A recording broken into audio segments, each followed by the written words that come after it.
Hi விவாஸ், நம்ம வந்து part 10ல் பிரபோதில் இருக்கும் வந்து சென்டென்சஸ் எப்படி படிக்கிறதுன்றது நம்ம பார்க்கலாம். வந்து ஒவ்வொன்றும் 2 or 3 டைம்ஸ் வந்து எழுதி பாருங்கள். வந்து இங்கே வந்து சென்டென்சஸ் எப்படி படிக்கிறதுன்றது பார்க்கலாம்.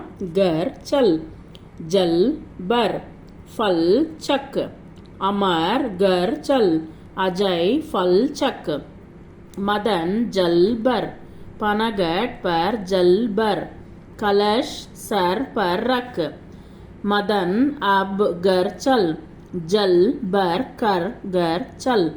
ஸோ இது போல் வந்து நம்ம வந்து ஒவ்வொரு சென்டென்சஸும் எப்படி வந்து படிக்கிறோன்றதை நம்ம பார்த்தோம். வந்து 2 or 3 letters 4 letter வேர்ட்ஸ் வந்து சேர்த்து வச்சு எப்படி சென்டென்சஸாக படிக்கிறோன்றது பார்த்தோம். அண்ட் தென் அதுக்கப்புறமா வந்து மாத்ராஸ் வந்து வருது. மாத்ராஸுக்கு அப்புறமா வந்து மாத்ராவில் வர வேர்ட்ஸ் வந்து நம்ம வந்து லேர்ன் பண்ண போகிறோம். அதுக்கப்புறமா வந்து எல்லாமே சென்டென்சஸ்ஸு நம்ம பார்க்க போகிறோம். சென்டென்சஸ் அண்ட் வேர்ட்ஸ் தான் கொடுத்துருக்காங்க. இந்த இதில் வந்து சென்டென்சஸ்ஸு கொடுத்தா மாதிரி தெரியல வந்து. ஸோ அதுக்கப்புறமா வந்து லெசன்ஸ் வந்து ரீட் பண்ணுறதுன்றது நம்ம பார்க்கலாம் வந்து. ஸோ எல்லாமே சம்யுக்தாக்ஷர்லேருந்து எல்லாமே கொடுத்துருக்காங்க. ஸோ நம்ம அதை வந்து பார்க்கலாம் வந்து. Thank you very much.